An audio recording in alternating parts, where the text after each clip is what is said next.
Support the Bartholomewtown podcast by subscribing, rating, and reviewing on Apple Podcasts. This is the Bartholomewtown podcast. Welcome in to another edition of the Bartholomewtown podcast. I'm your host, Bill Bartholomew. On today's episode, I sit down with WPRO newsman Steve Klamkin.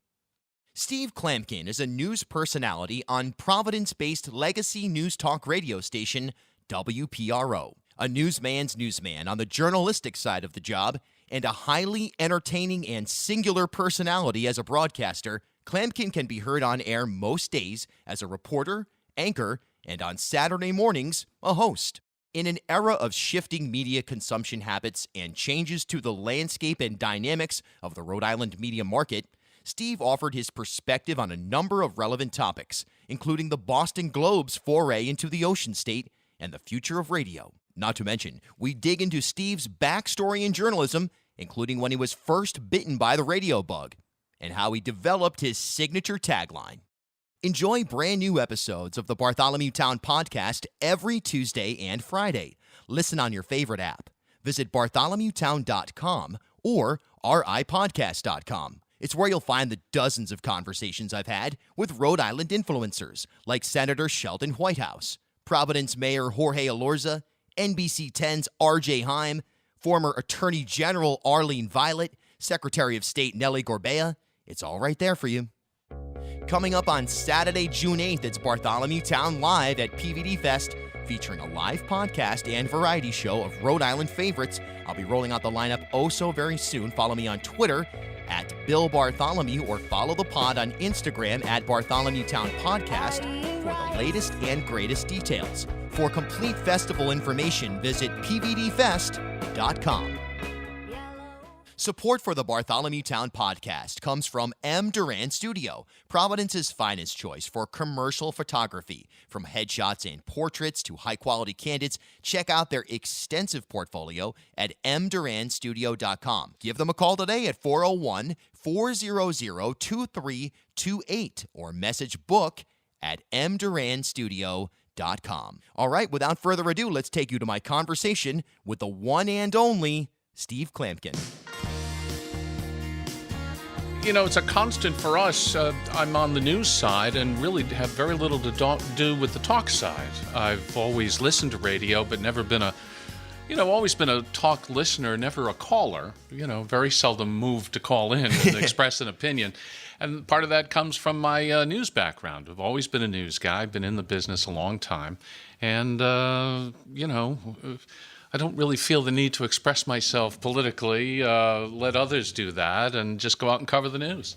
Yeah, and you'd certainly, through your Twitter handle and other, even Instagram or whatever it is, you kind of have a presence to me as an historian and someone who just understands radio and media. If someone passes away, you're the first person to bring this person to a lot of people's attention. Is that something you've been passionate about for a long time? At News Providence is the Twitter handle, so look for me there. And also, what we do there gets passed over onto at WPRO on Twitter. And those are, I look at the social media as, I've really embraced it.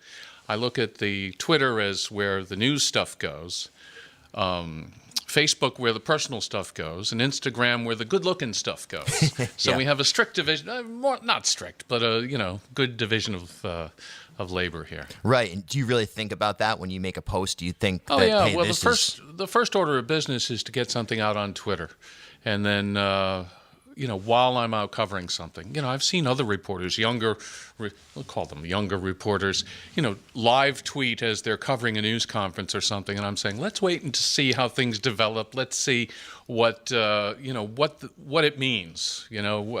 Bring a little context and think about this a little before we start tweeting out to the world. I agree with you. I started to see that this year when I was covering some of the debates, and then all of a sudden I found myself, all right, I better do that too. And then am I missing the content? But a debate is a different animal, I mean, you go from topic to topic and you want to cover that topic as it comes up. So if you've committed yourself to live tweeting something, you really got to stay with it and be prepared to roll with it, so to speak. I give you a lot of credit. You've really embraced all of this. I like your podcast. Look at the wide variety of people that you've interviewed in just a short time. What is it, a year? Yeah, that just you've been about, doing yep. it. So, credit to you. Hey, thanks so much. I appreciate it. I know I met you for the first time at the Newport Folk Festival, and it was a collision of my worlds because I had just performed on the open mic stage, and I was wearing pink overalls.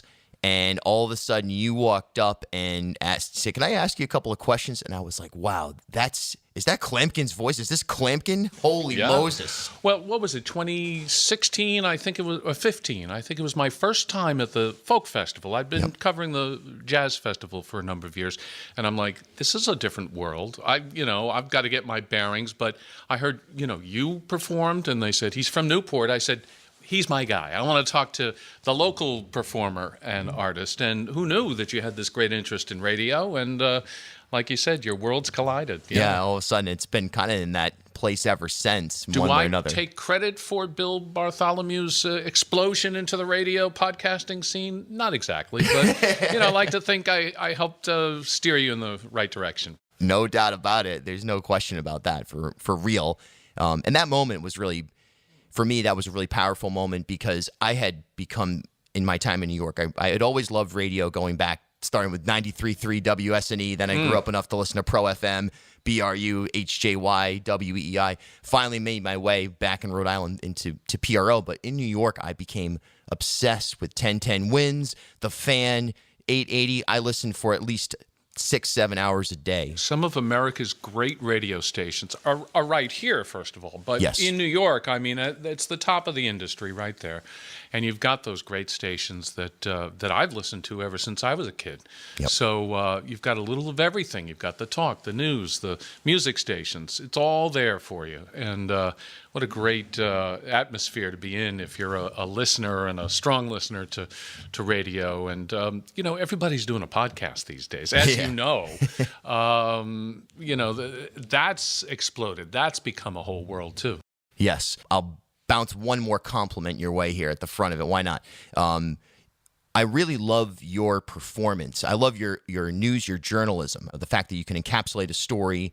One of my favorite things about you is I got to see you work at the Providence water press conference where the mayor announced he wasn't going to sell the water. I got to watch you work asking questions, hard questions to the mayor.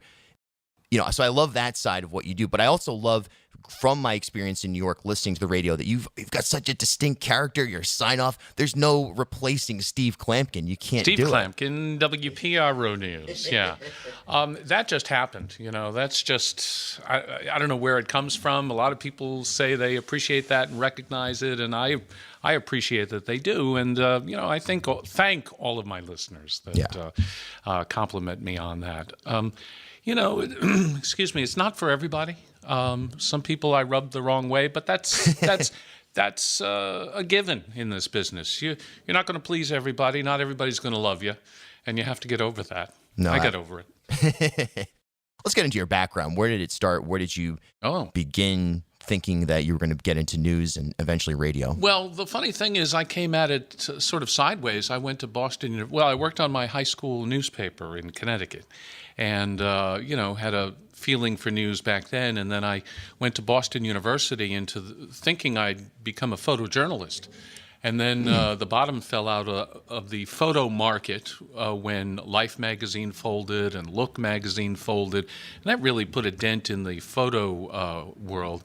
And then my cameras got stolen out of my dorm room.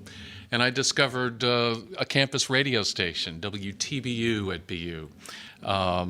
And that's where I was bitten by the radio bug. I just loved it and never really looked back. I was focused on radio from that time.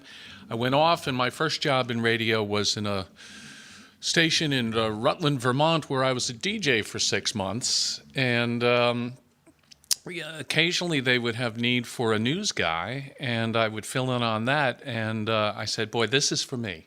This is my world right here. I wanted to do news and wanted to be on the radio, and I've never looked back. Radio stations in Fall River and New Bedford and Providence, and here we are some years later. Yeah. We won't say exactly how many, but it's a lot of years later. 20 years this year with WPRO, and I'm thankful for all of them. I work with some great people here. I mean, there are any number of Radio Hall of Fame people walking the halls in my station. My colleague Bill Haberman is being inducted in a couple of weeks into the Rhode Island Radio Hall of Fame. So it's a great honor to work at what is a legacy radio station, we call it. The station is going on 90 years, something like 90 years old. And so, one of the original radio stations in the country. And people rely on WPRO for, we still do snow cancellations on the air. We might be one of the last stations to do it. I call it, when we do it on the air, I call it channeling my inner Salty. Yeah. You do that no school Foster Gloucester thing, and people relate to that. So, every year it rolls around. Do we keep doing it on the air or just drive people to the website like all the other stations do?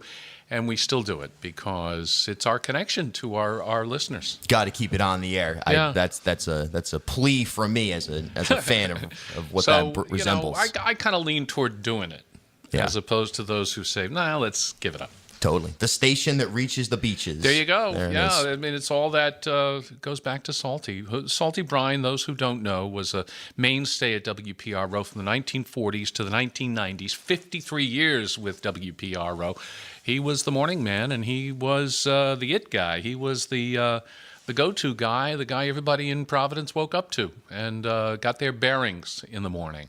And, I'm not the morning anchor. We've done that elsewhere, but we'll leave that to Bill Haberman. But, you have to appreciate where you stand and where people come to you for their news and information. Yeah, the legacy. For me, Salty Brine was, one, the revival through Cardi's. That's one way that he was inserted into my world. But he was on the NBC 10 Sunrise with Coletta and Art Lake at some point announcing no school Foster Gloucester. Was he? And who is this guy? Why is he here? Why am I waking up with this man? And he had his own TV show. I think it was on Channel 12. Salty Shack. Back when it was WPRO TV. Mm-hmm. What was the dog's name? Jeff. But I never saw it because I didn't grow up here. As I said, I grew up in Connecticut, and I don't know if I said that, but I grew up in Connecticut, and we had our own morning men. And listening to the radio in New York, which came in very well. So, I wasn't focused on Providence back then. Now it's going on 25 years here in the market. It's wild. And so you were here for Plunderdome then? Covered the trial, absolutely. Yeah, that was 3-month-long trial of Buddy Cianci and others. And that's the thing we seldom get a chance to do any longer, is to cover long, extended trials. And that's part of. You mentioned watching how I work. Asking questions on your feet and that sort of thing. Covering a long trial in federal court is another breed of cat. It's sort of an old school throwback because they don't allow microphones or cameras in the courtroom. So that's a bugaboo that we reporters have, which is, I always joke that I like to bring my quill pen into the federal courthouse because they are definitely situated back in the 18th century. So you have to write a story that tells the whole story. You can't let the newsmaker, this is what we do every day, is let the newsmaker tell the story. Can't do that in federal courts, so you have to tell the story completely on your own.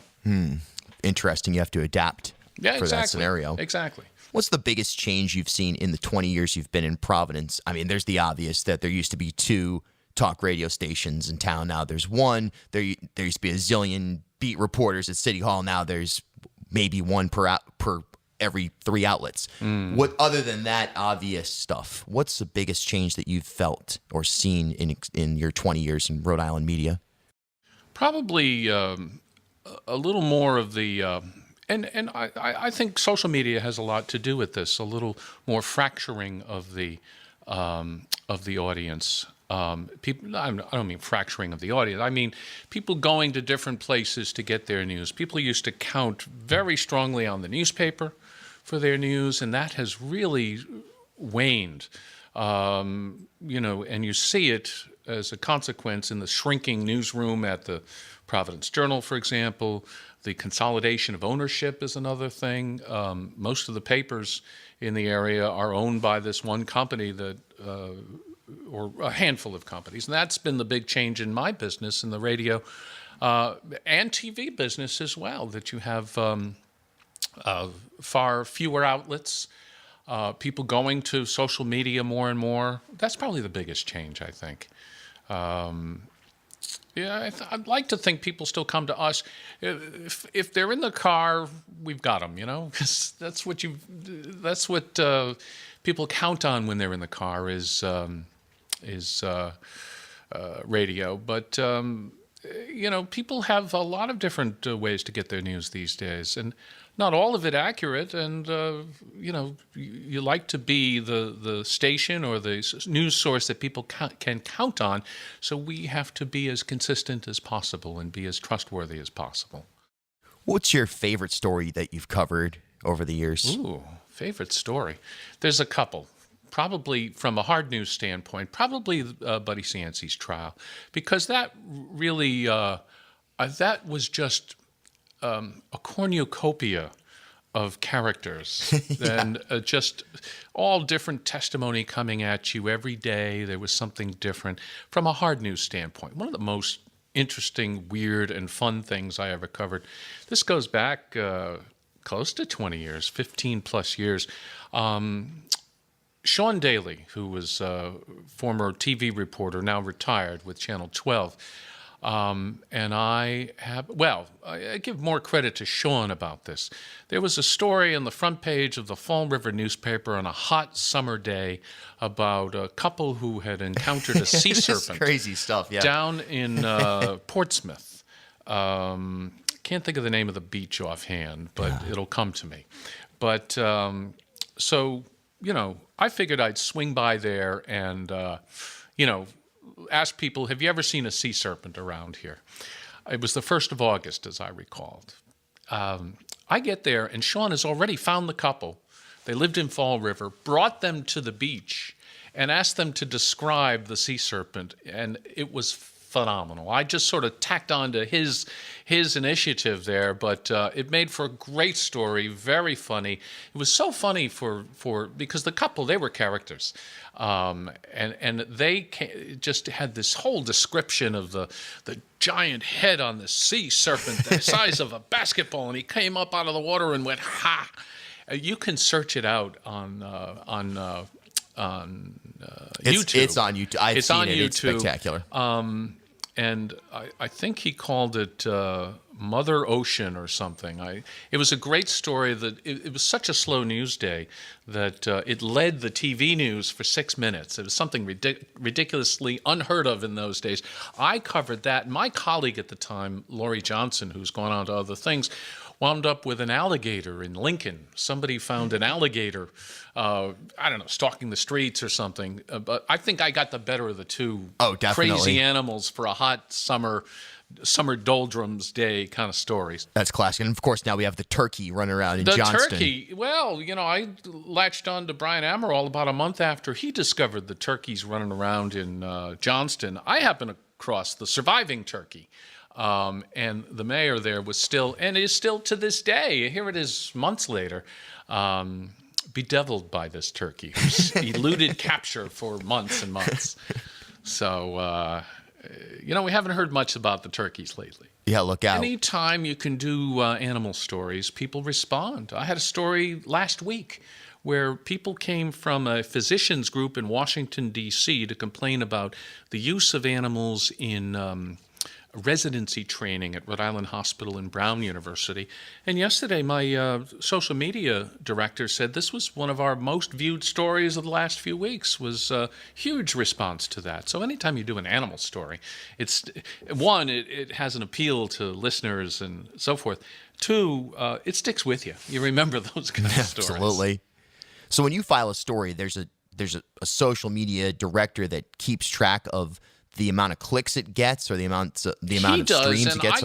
I can look at that, but I seldom do. I don't think about it. But he compiles a list and so forth and keeps track of that. I don't ordinarily look, but this was it was like 15,000 views and 80 shares, people sharing it and that sort of thing. That's kind of off the charts for us. On the other hand, I was covering a sort of run-of-the-mill news conference about a month ago, and I'm standing next to Mario Hilario from Channel 10. He's putting this out on live on Facebook, and I'm like, we're standing right next to each other, so I lean over and I see he's got like 100 viewers. And I've never done a live. I do some Facebook Live on the station's Facebook at WPRO. I've never had 100 people watching at the same time. So it's a matter of scale, I guess. More people are keyed to viewing something that Channel 10 produces as opposed to something that I produce. Right. Do you think it'll be significant, the Boston Globe's move into Rhode Island, and do you think that will impact you in the sense that they may start to produce more digital content?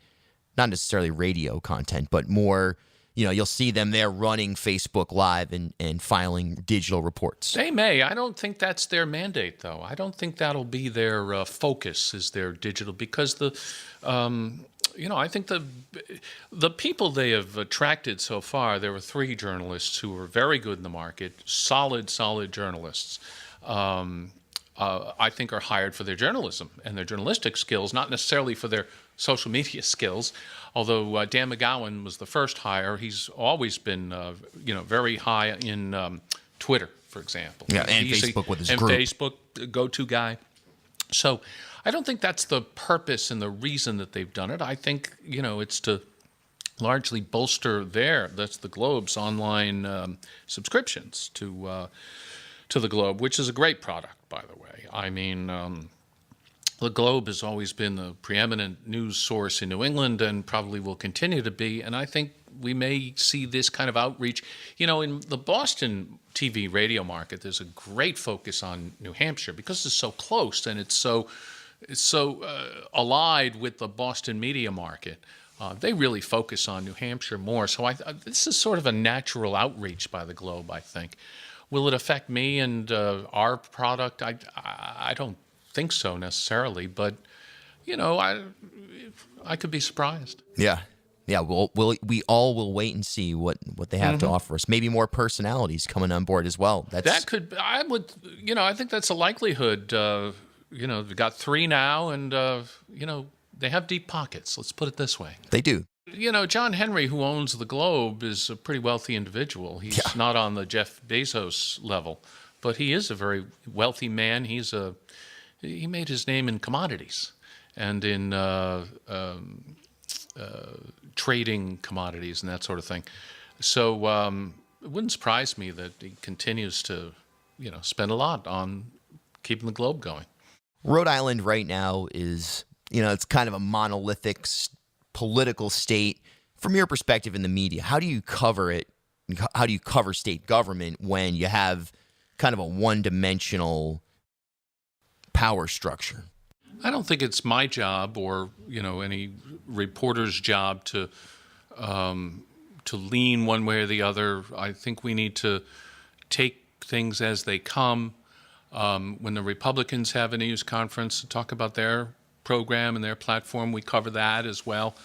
The Democrats don't have to have a news conference to get their message across. They just introduce legislation. So, the governor is, we had a long succession of Republican governors until Gina Raimondo came on board. So, you just take it as it comes, I think. I don't think it matters much to us, what party is putting forth its message. You just need to cover that message. Yeah, no, that makes perfect sense. As I said, I try to think of myself as a straight shooter. I don't have a particular political bent, and I like to keep it that way. If you hear more about the Democrats, it's probably because there are more Democratic voices talking and introducing legislation and talking about issues and so forth.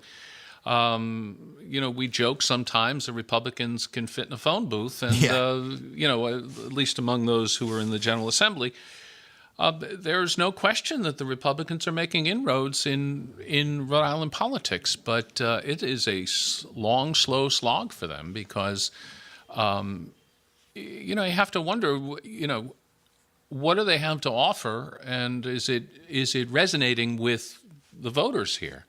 And if not, they probably have to ask themselves why. Do you have a favorite part of the day? I mean, every day is different for you. Obviously, Saturday morning you host your own show, and the Saturday Morning News with Steve Klamkin, or it's the other Steve Klamkin and the Saturday Morning News. Right. Sometimes you're anchoring. Sometimes, a lot of times, you're in the field.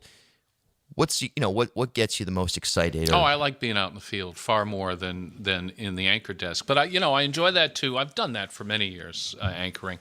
But I do enjoy the Saturday show. I don't have to do this, but I've been doing it 10 years now, going on 11. And it's a challenge. It's a great challenge.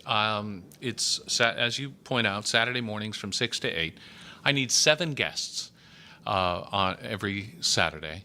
And then we play the birthday game in one of my segments. So I need 7 guests, and it's finding those guests is a challenge.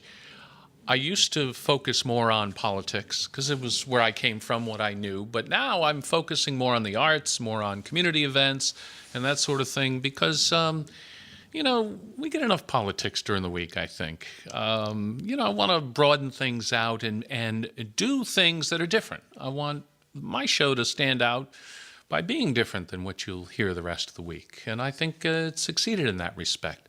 Get great feedback. So, and the people in the groups that come on are always appreciative because they don't often get the chance to talk about what they're doing. And talk to artists like you and others. I had a great guest this weekend, Claudia Lanier went into the Rhode Island Music Hall of Fame. Of Fame. I got to speak to her a couple of days beforehand, and that's I love that, talking to musicians and artists, and it's just opened up another world to me. I've been able to branch out and see some of these performers and so forth. So it's a two-way street. That's something I love about your Instagram and your Facebook presence, as well as the music and arts component of it. And that's something that seems just like an authentic passion of yours. But when we do have Motif Magazine, the journal still. Do you feel like you've taken on because to me, you're one of the leading music voices in Rhode Island. Not necessarily that you're critical, but just that you bring attention to artists. That's what I'm about. I don't see myself as a critic. It's to shine a light on things that are happening and musicians and artists. And if I can do that, I think there's an audience for that. I think it's largely been an unmet need, certainly on the radio. You can open up the listings in the paper, and as you mentioned, Motif and other publications, and there's a lot of online focus. But you don't get that in the mass medium like radio too often. So I think it's different. I'll keep doing it until they tell me to stop, I guess. Live local talk, that's not going anywhere, right? That might even end up on a more high-profile signal in the future. Yeah, there's a lot of power in it still. And, a lot of people question, is radio still valid? Is it shrinking? Is it going away? We see this chipping away. I don't see it going away. I think we're here to stay. I think people rely on us, and we'll meet the needs. As always, thanks for joining in on the Bartholomewtown podcast. I'll be back on Tuesday with a brand new episode. But you may find every episode at bartholomewtown.com, ripodcast.com, or wherever you like to get your podcasts. Until next time, I'm Bill Bartholomew. We'll talk soon.